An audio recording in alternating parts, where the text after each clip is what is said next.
कृष्ण दामोदरम रामनारायणं जानकी वल्लभम। कौन कहता है भगवान आते नहीं, तुम मीरा के जैसे बुलाते नहीं। अनुपमा सुबह सुबह आरती की शुरुआत से पूरे घर में धूप दिखाते हुए जाती है और फिर रसोई में सबके लिए खाना बनाने लगती है। यहाँ अनुपमा खाना बना रही थी, तभी वहाँ उसके पास उसके ससुर जी सुखीलाल जी आते हैं और अनुपमा को क्रीम रोल दिखाते हुए बोलते हैं, बहू आज हमारा मन बहुत खुश बा, आज हमका मना मत करियो बर्फी खाने से, बहुत मन बा आज मीठा खाई बेका। ससुर जी नहीं, आपकी शुगर बढ़ जाएगी, तनिको भर नहीं खाना आपको बर्फी। चलिए दीजिए हमका बर्फी। बहू तो अपने ससुर जी की तनिक भर भी नहीं मानत रही, ये ना कि अपने ससुर की बात का ही मान रखकर तनिक भर बर्फी देकर मुँह मिठाई करवाए दे। जी ससुर जी, आपसे बर्फी का ले ली, आप तो अपनी बहुरिया का, लेकिन कोनो बात नहीं, आपका कोई बहाना हमारे आगे ना चल सकत है। जाइए अब मैं खाना बना देती हूँ। तुम्हार जैसी बहुरिया पाकर तो हमरे स्वर्ग के दरवाजे ही खुल गए। भगवान तुझे हमेशा ऐसे ही खुश रखे, सारी बुरी बला बुरी नजर यानी तेरी सास से तुझे बचा कर रखे। कहा ससुर जी, आप बिना अम्मा जी को बिना बात के ही इतना ताना देते रहते हो। यहाँ बहू और ससुर की खट्टी मीठी बातें चल रही थी। वहाँ सामने से अनुपमा की सास शीला आती है और ससुर बहू को आपस में हंसते देखकर शीला गुस्से में कहती है, वहाँ हमार बिटवा ऑफिस जाने के लिए तैयार बैठा है और यहाँ महारानी को बतियाने से फुर्सत ना बा। अम्मा जी बस बन ही गया है, आपके लिए चाय बना रहे थे, बस 2 मिनट में तैयार हो जाएगी। अच्छा, अब तुम्हार ई बोल रही है कि हमार चाय बनाने के खातिर बाकी का काम करने में देरी हो गई, ये मतलब बाना? अरे शीला काहे सवेरे सवेरे बच्ची पर बरस पड़ी, बहुरिया तो काम ही कर रही है और अभी कौन सा तेरा लाडला बिटवा ऑफिस चला गया है। सुबह के साथ ही 2 बातें तो निश्चित है, बहू की आरती और तेरे ताने। रहने दो आप तो, आपको अपनी बहू के आगे कछु दिखत है कहाँ, लेकिन हमरा के मालूम बा इसकी चालाकी, एक काम करने में ही एक ही देरी कर देती है ताकि दूसरे काम से बच जाए। सासू मैं अच्छे से जानती हूँ सारी चालाकी। हमरी प्यारी अम्मा जी, हमरा के मालूम बा कि आप हमरी सास हैं, तभी तो हमरा के आपके कोनो बातन का बुरा नहीं लगत है। और वैसे भी आप कभी गलत थोड़ी हुई हो जो अब गलत हो जाओगी। देखा, थोड़ी डांट क्या लगाई, अकल अपने आप ठिकाने पे आ गई। शीला ऐसे ही अपनी बहू को ताने देती रहती है और अनुपमा के साथ उसके ससुर जी हमेशा खड़े रहते हैं।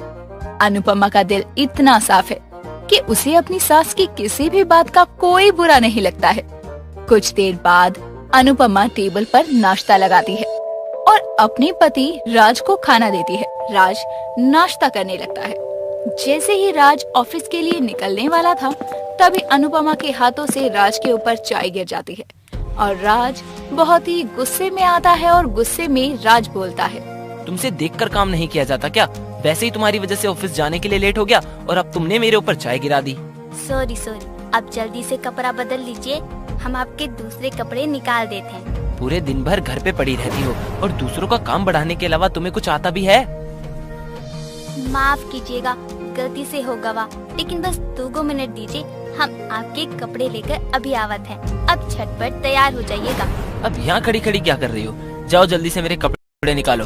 सुबह सुबह दिमाग खराब कर दिया, थोड़ा भी दिमाग नहीं है। बिहार में भले ही रह रहे हैं, लेकिन मैंने कोई कमी नहीं रखी, सारी सुख सुविधा है, फिर भी गवारों वाली आदतें नहीं गयी। राज अनुपमा को सुना ही रहा था कि तभी वहाँ शीला आ जाती है और ये सब कुछ होते देखकर शीला बोलती है, देखा बिटवा, एक तो इसकी माँ ने इसे कछु सिखाया नहीं, हमार बिटवा जैसन पति मिल गवा, लेकिन फिर भी कछु बदलाव नहीं आया। इसके मायके वालों को भी थोड़ी शर्म नहीं है कि अपनी बिटिया को कछु सिखा के भेजते। अम्मा जी, अब हर बात में काहे हमरे मायके वालों को बीच में लेकर आवत हैं? देखा बिटवा, ये मुझे कैसन पलट कर जवाब दे रही है। अब तो हमार जिंदगी में यही बचा है, पहले अपनी सास की सुनती थी और अब अपनी बहू की सुन रही हूँ। तुम मेरी माँ से ऐसे बदतमीजी नहीं कर सकती, अपनी औकात मत भूलो, जो काम बोला है वो करो, ज्यादा ना अपना मुंह चलाने की जरूरत नहीं है और ना ही अपना दिमाग चलाने की जरूरत। राज की बात सुनकर अनुपमा वहाँ से चली जाती है और जाकर अपने पति के लिए शर्ट निकाल देती है। अनुपमा का पूरा दिन ऐसे ही काम में निकल रहा था। अनुपमा के सर पर पूरे घर की जिम्मेदारियां थी, लेकिन इस बात का श्रेय आज तक कभी भी अनुपमा को नहीं दिया गया था। उसी शाम अनुपमा आंगन से कपड़े उतार रही थी। तभी अनुपमा का बेटा अमर और बेटी राखी आते हैं और अमर बोलता है, मम्मी आप तो दिन भर काम ही करती रहती हो, कभी तो खुद को थोड़ा आराम दे दो। मम्मी का काम ही क्या है, बस घर का झाड़ू पोछा लगाना, तुम इसे काम बोलते हो? अरे काम तो पापा करते हैं, ऑफिस में जाते हैं, पूरा दिन काम करना। मम्मी का क्या है, वो तो 2 बर्तन धोकर आराम करती है। इतना ही है ना, तो 1-2 दिन खुद सारा काम करके देखो, तब पता चलेगा कि मम्मी कितना काम करती है। अरे मम्मी जिस दिन घर पे ना मिले ना, तुम पूरा घर सर पे उठा लेती हो। हाँ तो क्या हुआ, मेरी मम्मी है, अब मेरी मम्मी अपने मायके क्यों जाए? ये है मम्मी का घर, वहाँ जाना ही क्यों है? और वो घर कितना छोटा है, मैं तो वहाँ जाना कभी पसंद ही ना करूँ।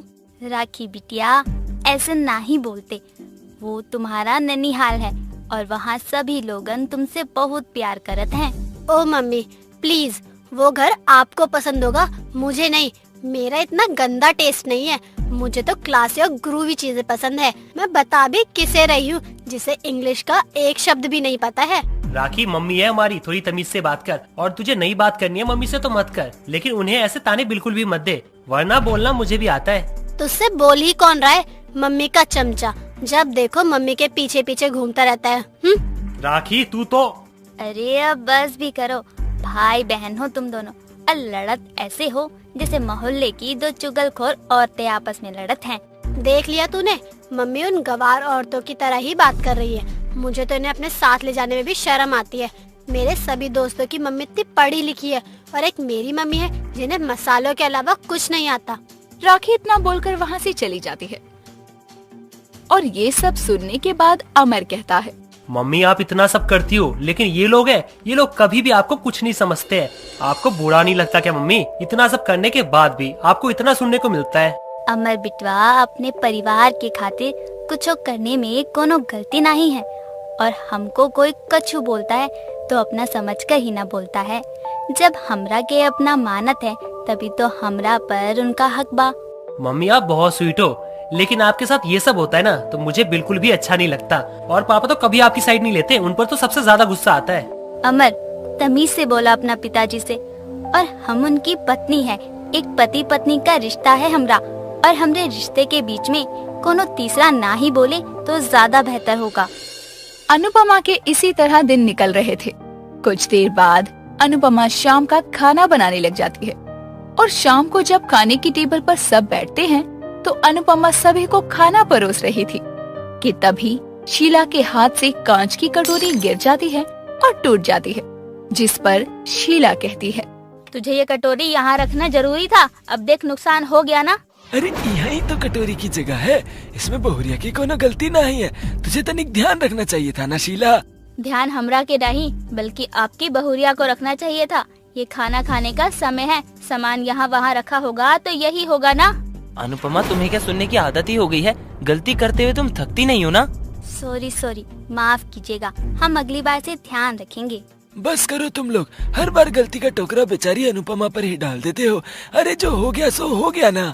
आपकी बेचारी बच्ची किसी के घर की बहू है, बच्चों की माँ है, पत्नी है, उसे उसकी गलतियों के लिए अब नहीं रोकोगे तो कब बोलोगे? आपकी वजह से ही गलतियाँ करने की आदत बढ़ गई है उसकी। अम्मा जी अब गुस्सा नहीं करिए, और ससुर जी अब खाना खाइए, हम अभी ये सब साफ कर देते हैं। अनुपमा ने तो अपने परिवार को पूरे दिल से अपना लिया था, लेकिन अब भी अनुपमा को उसका परिवार अपनाने में अपना पहला कदम उठाने को भी तैयार नहीं था। अनुपमा नए दिन की शुरुआत आरती के साथ करती है और रोज की तरह अपने काम यानी रसोई में लग जाती है। अनुपमा सबकी पसंद का खाना बनाने लग जाती है और कुछ देर में खाना बनकर तैयार हो जाता है।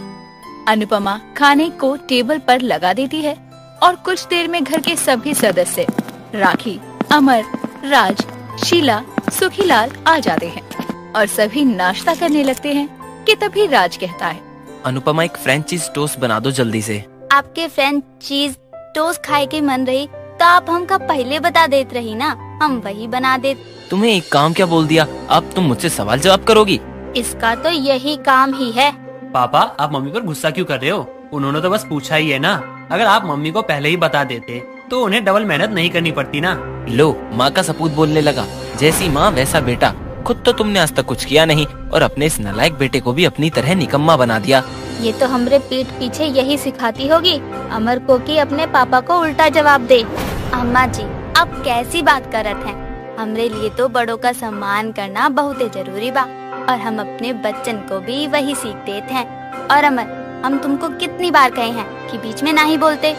कोनो बात नहीं है, तुम लोग तो छोटी मोटी बातों को लेकर ही बैठ जाते हो। आप नाश्ता करो। आपकी बहुरिया की तरफदारी करने के लिए उसका बेटा अमर है। आपको जरूरत नहीं है कछु बोलने की। जिसे देखो हर कोई अनुपमा का ही भक्त बन रहा है। अनुपमा, तुम्हें एक बार में कोई काम समझ नहीं आता है क्या? सुनने की आदत ही हो गई है तुम्हें। अनुपमा राज के लिए फ्रेंच टोस्ट बनाने चली जाती है। थोड़ी देर बाद अनुपमा फ्रेंच टोस्ट बनाकर ले आती है तो वहाँ राज की ऑफिस की कुलीग भाव्या आई हुई थी।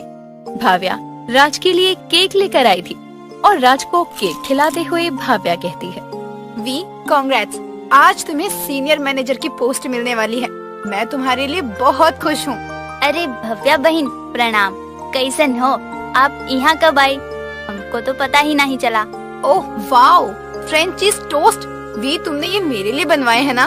हाँ, तुमने बताया था ना आज आने वाली हो घर पर, तो मैंने तुम्हारे लिए फ्रेंच चीज टोस्ट बनवा लिए। मेरी इतनी बड़ी खुशी में तुम्हारा पूरा पूरा हाथ है, तो तुम्हारे लिए इतना तो बनता है ना। You are the very best V. तुम्हें सब पता रहता है कि मुझे क्या पसंद है और क्या खाने का मन है। बिहार जैसे शहर में भी तुमने यहाँ की सबसे बेस्ट और बड़ी कंपनी में इतनी अच्छी पोस्ट हासिल कर ली है। पता कैसे ना हो भव्या बिटिया, हमारा बिटवा की इतनी अच्छी सहेली जो है। आज तक पापा को अपनी बीवी के बारे में कुछ पता तो है नहीं, लेकिन अपनी सो कॉल्ड सहेली के बारे में सारी जानकारियाँ हैं। और ये भाव्या भी सुबह सुबह मुंह उठाकर आ गई। भव्या बहन बैठिए, हम अभी कॉफी लावत हैं। अनुपमा, तुम्हें ये पता है कि हमें ऑफिस जाना है, फिर भी चाय कॉफी ला रही हो? अरे आज मेरा इतना इम्पोर्टेंट दिन है। भव्या उसे और खास करने के लिए आई है और तुम हो की देर कर रही हो। वी, क्या तुम भी अनुपमा को बोलते रहते हो? और अनुपमा, आज वी की पोस्ट बढ़ेगी तो घर में पार्टी होनी चाहिए। मैं वी के साथ रहूंगी, इसलिए तुम सब संभाल लेना और खाना भी अच्छा होना चाहिए। आज अमर के पापा का इतना खास दिन बा और हमके कुछ पता ही नहीं, लेकिन एगो बात के राहत बा कि भव्या बहन इनके साथ रहत हैं ताकि कभी इनके अकेला महसूस ना होके। भाव्या और राज वहाँ से ऑफिस के लिए चले जाते हैं और अनुपमा पार्टी की तैयारियों में लग जाती है। अनुपमा घर को बहुत ही सुंदर सजाती है और सबके लिए बहुत अच्छा अच्छा खाना भी बना देती है। शाम को जब राज और भाव्या घर आते हैं तो उनके आने से घर के सभी लोग एक साथ आते हैं और भाव्या घर की सजावट को देखकर अनुपमा और बाकी सब से हंसते हुए कहती है, अनुपमा, ये क्या है? तुम्हें पार्टी के लिए घर सजाने को बोला था और तुमने तो ऐसे सजा दिया जैसे किसी बच्चे का नामकरण होगा। सच में अनुपमा, तुम्हारा टेस्ट बहुत ही खराब है। भव्या, तुम्हें सब पता है, फिर भी तुमने अनुपमा से उम्मीद रखी। भव्या, तुम्हें ही सोचना चाहिए था। ये सब तो मैंने पहले ही बताया था कि अनुपमा मतलब सब बेकार। पापा, जब आपको मम्मी का कोई काम पसंद ही नहीं आता है तो आप खुद ही क्यों नहीं कर लेते हो? हमेशा मम्मी की जरूरत आपको ही पड़ती रहती है, फिर कमियां भी निकालनी होती है। अमर, तुम्हारे पापा कमियां थोड़ी ना निकाल रहे हैं, वो तो बस इतना बोल रहे हैं कि अनुपमा को समझना चाहिए कि घर की पार्टी और ऑफिशियल पार्टी में फर्क होता है। अब अनुपमा को समझाना भी तो उन्हीं का काम है ना। देखा तुमने अनुपमा, यही बात अगर तुम समझाती ना अमर को तो उसे कुछ समझ नहीं आता, लेकिन अब देखो भव्या ने कैसी सारी बात संभाल ली। अच्छा, ये सब बातें छोड़ो, वी का प्रमोशन हुआ है, पार्टी तो बनती है ना। और मैं सबके लिए इटालियन लेकर आई हूँ। और अनुपमा, तुम जाकर प्लेट ले आओ, मुझे तो बहुत जोरों से भूख लग रही है। लेकिन भव्या बहन, आपने तो कहा था हमको कि हम सबके लिए अच्छा सा खाना बना दे, तो हम बना दिए। अब अगर सब आपका लाया हुआ खाना खाएंगे तो ये सब कौन खाएगा? भव्या का इटालियन खाने का बहुत मन था और पाखी को भी इटालियन पसंद है। रोज तो तुम्हारे हाथ का खाना ही खाते हैं ना, आज सब इटालियन ही खाएंगे।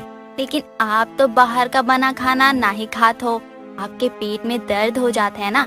आप एक काम करिए, बच्चन के इडली का खाना खाए दो और आप घर का बना खाना खाए लो। कैसी बात कर रही हो तुम अनुपमा? भव्या को अच्छा नहीं लगेगा मैं उसकी पसंद का खाना ना खाऊं, और वैसे भी मेरा पेट बाहर के खाने से नहीं बल्कि तुम्हारे बनाए हुए खाने से दर्द होता है। ठीक बा, हम अभी इडली का खाना निकाल कर लावत हैं। मुझे इटालियन खाना नहीं खाना है, मैं तो मम्मी के हाथ का बना खाना खाऊंगा। मैं भी, मुझे शुगर की परेशानी है, इसलिए मैं भी अनुपमा के हाथों का खाना ही खाऊंगा। जिसको जो खाना है वो खा सकता है, लेकिन मैं तो भव्या बेस्टी का लाया हुआ ये इटालियन ही खाऊंगी। रोज लिट्टी चोखा खा खा कर मेरे पेट में दर्द होने लगा। लेकिन बापूजी, अमर, अगर आप दोनों भी ये इटालियन खाते तो मुझे अच्छा लगता ना। भव्या, बात को समझो। बात को तू समझ अमर बेटा, तू बड़ा हो गया है, लेकिन इतना भी बड़ा नहीं हुआ है कि अपने बाप के आगे आंख मिलाकर बात कर सके। और बापूजी, भव्या का मन रखने के लिए सही आप दोनों थोड़ा तो खा ही सकते हैं। राज सबको मना लेता है और भव्या का लाया हुआ इटालियन खाना सभी लोग बड़े चाव से खाते हैं। उसके बाद भव्या और राज दोनों एक तरफ बैठकर आराम से बातें करने लगते हैं और बाकी सभी लोग अपने कमरों में चले जाते हैं। कुछ देर बाद राज भव्या को उसके घर छोड़कर आ जाता है और कुछ देर बाद घर में सभी सो जाते हैं। तो अनुपमा घर का सारा काम करके सोने के लिए जा रही थी। तभी वहाँ अनुपमा के ससुर आते हैं और टहलने लगते हैं। तभी ये सब देखकर राज आता है और कहता है, क्या हुआ पिताजी, इतनी रात हो गई है और आप अभी तक सोए नहीं हैं? ठीक तो है ना सब? हाँ ठीक तो है, लेकिन भव्या बिटिया का लाया हुआ इडली का खाना खा लिया था ना हमने, इसलिए पेट में तनिक गैस बन गई। सोचा थोड़ी देर टहल लूं, ठीक हो जाएगा पेट। मेरे भी पेट में गैस बन गई, इसीलिए मैं भी कमरे से बाहर आया था। तो देखा आप भी यहीं हो। अनुपमा को बुला देता हूँ, वो नींबू पानी या कुछ दे देगी तो ठीक हो जाएगी गैस। अरे वो बेचारी तो सारा काम करके थक गई होगी ना, अभी तो उसका काम खत्म हुआ होगा और अब फिर से उसे काम दे दे हम, थोड़ा टहलने से ही ठीक हो जाएगा सब। सुखीलाल ने इतना बोला ही था, तभी वहाँ अनुपमा हाथ में पानी का ग्लास और चूरन लेकर आती है और राज और सुखीलाल दोनों को चूरन देती है और खुद कहती है, हमके पता रहे कि आप दोनों के बाहर का खाना सूट ना ही करत है, इसलिए यही कहते तो हम मना करत रहे। लो इस चूरन खाए लो, थोड़ी देर में पेट दर्द ठीक हो जाई है। जब तुम्हें पता था कि हम पेट दर्द के कारण यहाँ से वहाँ घूम रहे हैं तो तुम्हें ये चूरन पहले ही दे देना चाहिए था ना। पता भी है बापूजी कितनी तकलीफ में थे। बहुरिया ने तो मना भी किया था ना कि हम बाहर का खाना ना खाएं, तब तो तूने बहुरिया की कोनो बात नहीं सुनी और अब बोल रहा है अरे बहुरिया चूरन लाई है तो खा ले चुपचाप से। ई लियो ससुर जी, काफी ज्यादा रात हो गई बा, इतनी देर तक जागना कोनो अच्छी बात नहीं। आप दोनों जाइए सो जाइए, हम घर की सारी बत्ती बंद करके दरवाजा लगाकर सो जाएंगे। सूरज के निकलने से भी पहले अनुपमा की सुबह हो जाती है और घर में पूजा आरती करने के बाद अनुपमा पूरे घर में धूप दिखाती है। सभी परिवार वालों के लिए खाना बनाती है। अनुपमा खीर बनाकर तैयार कर देती है और फिर जाकर अपने पति के कपड़े प्रेस करने लगती है। वहाँ राज भी अखबार पढ़ रहा था। तभी अनुपमा की बेटी राखी आते हैं और अपने पापा मम्मी से कहती है, पापा कल मेरे स्कूल में पेरेंट्स टीचर मीटिंग है, आपको याद है ना, मैंने बताया था। हाँ मेरी बच्ची, हमको अच्छे से याद है, तू टेंशन मत ले, तेरे माई बाप मास्टरनी से मीटिंग में जरूर आएंगे। तूने पहली बार अपनी माँ को बताया है, मैं तेरे पापा के साथ जरूर आऊंगी। ओ हेलो, मैंने कब बोला आपको मेरी पेरेंट्स टीचर मीटिंग में आने के लिए? मुझे कोई शौक नहीं है अपने दोस्तों के आगे अपना मजाक बनवाने का। मम्मी आप मत ही आना। लेकिन तूने ही तो उस दिन कहा था ना कि माई बाप की टीचर के साथ मीटिंग में बुलाया है। मम्मी पेरेंट्स मीटिंग में बुलाया है तो पापा आ रहे हैं ना, वही बहुत है। और मैं तो पापा ये बोल रही हूँ कि आप भव्या को अपने साथ लेकर आ जाना। मेरे दोस्तों में कितने कूल लगोगे आप। बेटा मैं तो पक्का आऊंगा, लेकिन भव्या का कुछ नहीं पता, उसे थोड़ा बहुत काम भी है। अगर तुम बोलोगी तो क्या पता आ जाए, क्योंकि तुम्हारी तो भव्या बेस्टी है ना। हाँ बेस्टी बहुत ही बेस्ट है, वरना मम्मी को तो अपने किसी दोस्त से मिलवाने में भी शर्म आती है। लेकिन तेरी स्कूल वाली मैडम ने तो तेरे मम्मी पापा को बुलाया है ना, तो फिर भव्या बहन आएंगी। मम्मी तो मैं हूँ ना, तेरी मैडम अगर कुछ बोलेगी तो तू क्या कहेगी? अच्छा, अब तुम ये बोलना चाहती हो कि राखी तुम्हें साथ में ले जाकर अपनी इंसल्ट करवा ले, लेकिन भव्या को अपना गार्डियन की तरह ना बना कर लेके जाए। नहीं, हम तो बस पूछ रहे थे, राखी की स्कूल वाली मैडम कुछ बोले ना। भव्या पढ़ी लिखी है, उसने मास्टर कर रखी है, तो उसे पता है कहाँ क्या बोलना चाहिए। तुम्हारी तरह वो हर जगह लिट्टी चोखा लेकर नहीं चली जाती, तुम बस घर ही संभाल सकती हो। ये सब तुम्हारे बस की बात नहीं है। हाँ पापा आप सही बोल रहे हो, मम्मी को तो सब्जी में भी मोल भाव करना होता है। मेरी टीचर के आगे चलेगी और वहाँ भी कुछ ऐसे बोल दिया तो मेरे फ्रेंड्स मुझ पर हंसने लगेंगे। जाओ, तुम जो काम करती हो वही करो, ठीक है ना? यहाँ वहाँ दिमाग चलाने की जरूरत नहीं है। राज और राखी दोनों ही अनुपमा का मजाक बनाने लगते हैं और अनुपमा चुपचाप दोनों की बातें सुन लेती है। सभी लोग नाश्ता करके अपने अपने काम में लग जाते हैं और अनुपमा भी सारे घर का काम करती है, अपनी सास ससुर की सेवा करती है।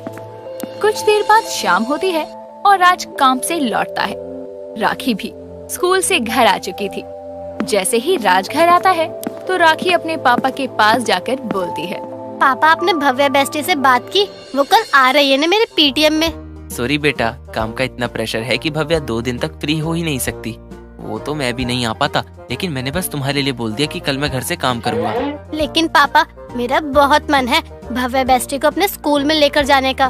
कोई बात नहीं बेटा, भव्या तुम्हारे साथ स्कूल नहीं आ पाई तो क्या हुआ, किसी दिन तुम अपने दोस्तों को घर बुला लेना और भव्या से मिलवा देना, तब तो ठीक रहेगा ना? हाँ पापा ये ठीक रहेगा, एक बार ये पीटीएम हो जाए फिर मैं अपने सभी दोस्तों को बुलाऊंगी और तब भव्या बेस्टी को बोल देना कि पूरे दिन साथ ही रहे। राज राखी को समझा देता है और राखी भी मान जाती है। अगले दिन राखी अपने पापा के साथ स्कूल की पेरेंट्स टीचर मीटिंग के लिए चली जाती है। दोनों स्कूल के बाहर पहुँचे ही थे कि तभी भव्या वहाँ आती है और राखी को गले लगाकर भव्या कहती है, राखी देखो मैं आ गई। बेस्टी आप यहाँ? लेकिन पापा तो बोल रहे थे कि आप नहीं आओगी। हाँ वो एक्चुअली मैं आने वाली तो नहीं थी, लेकिन फिर मैंने सोचा कि मैं तुम्हारी बेस्टी हूँ ना, तो तुम्हारे लिए इतना तो समय निकाल ही सकती हूँ मैं, इसलिए मैं बस आ गई तुम्हारी पेरेंट्स टीचर मीटिंग में। देखा पापा आपने, मैं ऐसे ही नहीं बोलती हूँ कि भव्या बेस्टी है। मुझे जब कभी भी जरूरत होती है ना तो भव्या बिना कुछ समझे बस मेरे पास आ जाती है, और देखो आज भी मेरे लिए आ गई। हाँ हाँ मैं समझ गया, भव्या तुम्हारी बेस्टी है, लेकिन अब चले तुम्हारी टीचर से भी मिलना है। भव्या के आने से राखी बहुत खुश हो जाती है। राखी भव्या और अपने पापा के साथ पेरेंट्स टीचर मीटिंग में चली जाती है। उसके बाद तीनों घूमने चले जाते हैं और बहुत एंजॉय करते हैं। यहाँ तीनों इतना एंजॉय कर रहे थे, वहीं अनुपमा राज और राखी के घर आने का इंतजार कर रही थी। शाम के समय में जब अनुपमा अपनी सास और ससुर जी को चाय दे रही थी तो वहाँ पर भव्या राज और राखी आते हैं। राखी घर आते ही खुशी से चिल्लाते हुए कहती है, मम्मी मम्मी आज का दिन बहुत बेस्ट था। आपको पता है भव्या आई थी मेरे पीटीएम में। मेरे सभी फ्रेंड्स और टीचर भी बहुत ही इम्प्रेस हो गए। मेरे गार्डियन इतने पढ़े लिखे हैं। अच्छा ही हुआ तू अपनी अम्मा को नहीं लेकर गई, वरना तो अभी जितनी तारीफ हुई है ना उतना ही लोग हंसते तोहरे ऊपर और इस अनुपमा के ऊपर। अनुपमा को तो कोनो फर्क नहीं पड़ता, पर तुझे तो शर्मिंदगी महसूस होती ना। अच्छा हुआ भव्या बिटिया आ गई वहाँ पर तेरे साथ। लेकिन इतना देर कैसे हो गई? स्कूल तो पहले ही बंद हो चुका था ना, फिर आप लोग शाम को कैसे आए? मम्मी प्लीज आप ना सर पर खड़ी मत रहो, और घूमने चले गए देर हो गई तो इसमें आपके हमसे पूछोगी? पापा और भव्या भी तो साथ में थे ना। तो क्या हुआ? अरे पूछे ही तो रही है ना अनुपमा, चिंता हो रही थी तो पूछ लिया। पिताजी आप जानते नहीं हो अपनी बहू को, हर वक्त किसी न किसी का सरदर्द बने ही रहना है। आदत हो गई है अब तो अनुपमा को सरदर्द बनने की, समझाने का भी कोई फायदा नहीं है। वी तुम अनुपमा को क्यों कोस रहे हो? उसे कहाँ समझ है दुनियादारी की। कोई बात नहीं अनुपमा, तुम अपना दिल छोटा मत करो, हो जाता है ये सब कुछ। अच्छा मैं चलती हूँ। बेस्टी आप अभी तो आई हो और अभी जाने की बात बोल रही हो। पापा कुछ बोलो ना आप। हाँ भव्या खाना खाकर ही जाना, और जाना क्या, मैं तुम्हें घर तक छोड़ाऊंगा। तुम मेरी बेटी के लिए अपना काम छोड़कर आई हो तो मैं तुम्हें अकेले कैसे जाने दे सकता हूँ। हाँ भव्या बहन रुक जाओ, मैं अभी जल्दी से खाने की तैयारी करती हूँ। अनुपमा और बाकी सबकी बात सुनकर भव्या रुक जाती है। अनुपमा खाना बनाने चली जाती है। काफी समय बाद जब खाना बन जाता है तो अनुपमा सबके लिए खाना टेबल पर लगाती है। सभी खाना खाने बैठते हैं और जैसे ही भव्या खाना खाती है तो भव्या को खाना बहुत पसंद आता है और भव्या बोलती है, वाह अनुपमा, तुम्हारे हाथ का खाना खाकर पूरे मुंह का स्वाद बदल जाता है। बहुत ही टेस्टी खाना बनाती हो। काश मैं भी तुम्हारे जैसा खाना बना सकती, लेकिन मुझे खाना बनाना ही नहीं आता। भव्या तुम अनुपमा को ज्यादा मत बोलो, बस उसे खाना और मसाले पीसना नहीं आता है, और तुम तो हर चीज में परफेक्ट हो। तुम अपना मुकाबला अनुपमा से मत करो। हाँ बेस्टी आप मम्मी की तरह बनने की कोशिश मत ही करो, वरना आपके हाथों में भी मसाले की स्मेल आने लगेगी। And I hate this. आप तो खुद इतनी कूल हो, मम्मी को आपकी तरह बनने की कोशिश करनी चाहिए, जो कि मम्मी के बस की बाहर है। क्यों पापा, सही कहा ना? बिल्कुल सही बेटा। अरे अनुपमा भव्या को मीठा तो दो। राज के बोलने पर अनुपमा मीठा लेने रसोई में जाती है। तभी अनुपमा को चक्कर आ जाता है।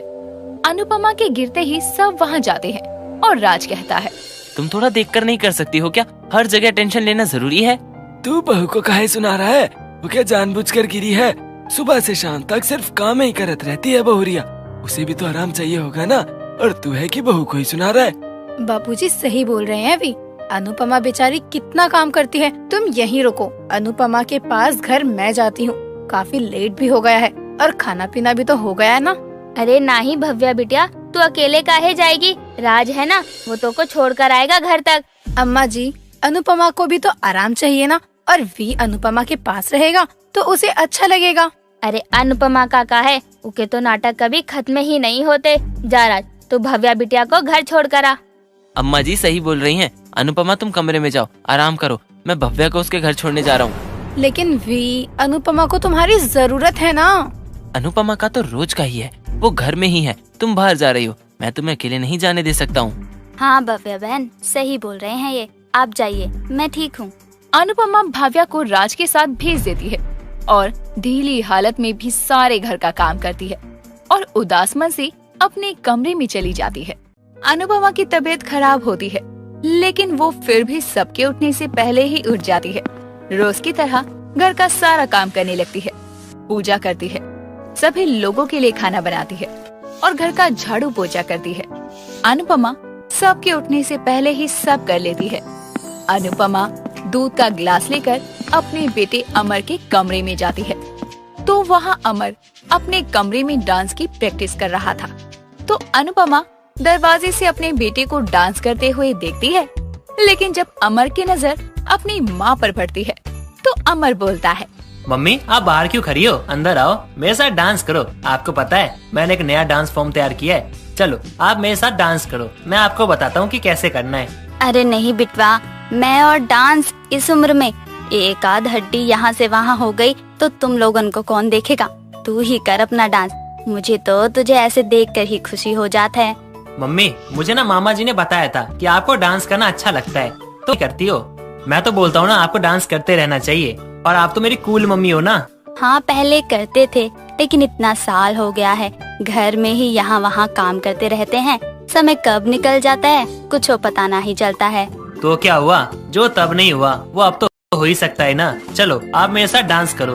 अरे नहीं नहीं, हमको बहुत काम है। ये ले, तू दूध पी ले और हम अपना काम शुरू करते हैं। नहीं मम्मी, आपको मेरे साथ डांस करना ही पड़ेगा, मुझे कुछ नहीं सुनना। आओ जल्दी से। अमर अपनी माँ की एक बात नहीं सुनता और गाना चला देता है। पहले तो दोनों माँ बेटे एक साथ ही डांस कर रहे थे, फिर कुछ देर बाद अनुपमा अकेले ही डांस करने लगती है और अनुपमा बहुत ही अच्छा डांस करती है। अमर अपनी माँ को डांस करते देखे जा रहा था और कुछ देर बाद अमर बोलता है, वाह मम्मी आप तो सुपरस्टार हो, इतना अच्छा डांस किया आपने। आपको देखकर तो ऐसा लग ही नहीं रहा था कि आप कितने सालों बाद डांस कर रही हो। मैं तो फैन हो गया मम्मी आपका। धत पागल, ये तो थोड़ा बहुत आता था तो कर दिए, वरना ये डांस वांस हमरे बस की बात नहीं। नहीं मम्मी सच कह रहा हूँ, जो मूव्स ना मुझे करने में ना परेशानी हो रही है, वो सारे मूव्स आप इतनी आसानी से कर पा रही हो। मैं तो बोलता हूँ ना आपको तो डांस सिखाना भी चाहिए। अमर कुछ भी मत बोल, तो कब पता है ना हम डांस ना ही करते और ना ही तेरे पापा। अम्मा जी को ये सब पसंद नहीं है, इसलिए ये सब मत बोल। और हम अपने परिवार के साथ बहुत खुश हैं। आप सबका सोचती हो मम्मी, लेकिन आपका कोई नहीं सोचता। आपको बुरा नहीं लगता है क्या? अपनों की बात का भी भला कोई बुरा मानत है? अपनों के तो कड़वे शब्दों में भी प्यार होते हैं। अनुपमा और अमर दोनों इस तरह बातें करते रहते हैं। कुछ देर बाद अनुपमा सभी लोगों को भी टेबल पर नाश्ता लगाकर दे देती है और सभी नाश्ता करके अपने अपने काम पर चले जाते हैं। शीला और सुखीलाल सोफे पर आराम से बैठे हुए थे। तभी वहाँ अनुपमा की ननद रोमी आती है और कहती है, नमस्ते माँ। नमस्ते पिताजी। आप दोनों की तबीयत ठीक है ना? हाँ बिटिया सब ठीक है, और तुझे देखकर तो और भी ज्यादा अच्छा लग रहा है। रोमी बिटिया यहाँ आज कैसे आना हुआ? तेरी सास कुछ बोल तो नहीं रही थी ना कि अपने मायके क्यों जा रही है? लो बोल लो, अब रोमी अपनी माँ से मिलने के खातिर अपनी मायके आई है तो वो भी अपनी सास से पूछ कर आएगी क्या? और रोज रोज थोड़ी ना आवत है हमरे घर, और उसमें भी आप अपनी बिटिया को ताने मारो।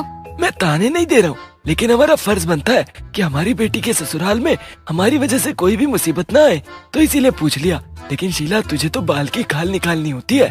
रोमी बिटिया अब तू ही बता, हमने कछु गलत बोला क्या? ना ही ना, लेकिन फिर भी तोहरे पिताजी हमको ही बोलते रहते हैं ये सब अनुपमा की वजह से होवत है। अपनी बहुरिया को बेचारी समझकर हम पर गुस्सा निकालते रहते हैं। क्या मम्मी, मैं अभी तो आई हूँ और आप अपनी शिकायतों कर पिटारा लेकर बैठ गयी। शीला, अब तो मेरी बात पर यकीन हो गया ना। तेरी बिटिया भी बोल रही है कि तू बिना बात के ही बहस करती है। कभी तो समझदारों वाली बात कर लिया कर शीला। यहाँ ये तीनों बातें कर रहे थे तभी अनुपमा बाहर आती है।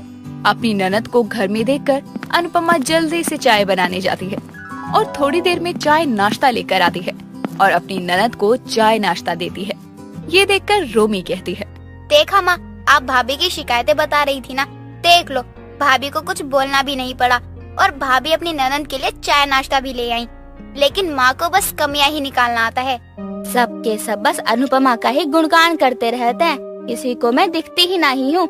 मैं बेचारी बूढ़ी एक कोने में चुपचाप पड़ी रहती हूँ, लेकिन फिर भी सब अनुपमा की ही तरफ से बोलते रहते हैं।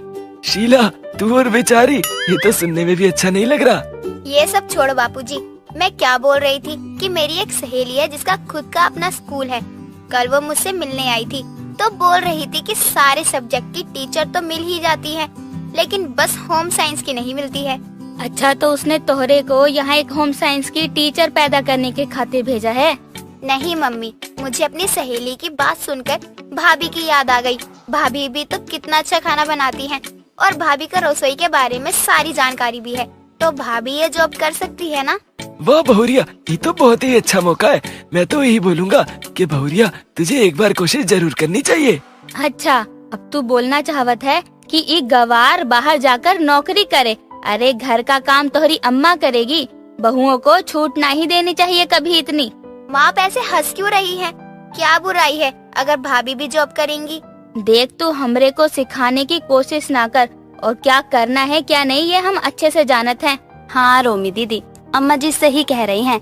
हमको नौकरी की का जरूरत, घर के कामों से ही फुर्सत ना ही मिलत है। भाभी, जॉब जरूरत से ज्यादा आत्मनिर्भर होने के लिए लोग करते हैं। मैं तो बोल ही रही हूँ आपको जॉब करनी चाहिए। अरे ओ रोमी, तू हमारी बहुरिया को उल्टी पट्टी ना पढ़ा। वो घर के कामों में ही खुश है तो उसको खुश रहने दे। रोमी को अपनी माँ की बात सुनकर बहुत ही ज्यादा गुस्सा आता है और वो वहाँ से वापस अपने ससुराल चली जाती है। शीला के दिमाग में रोमी की नौकरी वाली बात चल रही थी और शाम को जब राज ऑफिस से घर आता है तो शीला राज के साथ बैठी हुई थी। तभी अनुपमा पानी का ग्लास लेकर आती है और अनुपमा को देखकर शीला कहती है, आज घर पर रोमी बिटिया आई थी और मजे की बात तो ये है कि वो अनुपमा की नौकरी की बात करने खातिर आई थी। अम्मा जी, रोमी भी ना समझती नहीं है कुछ। अरे जो अपना नाम तक ठीक से नहीं लिखना जानती है वो और नौकरी करेगी। अरे ये कहीं गई तो लोग हाथ जोड़कर माफी मांगने लगेंगे कि गलती कर दी अनुपमा जी को नौकरी देकर।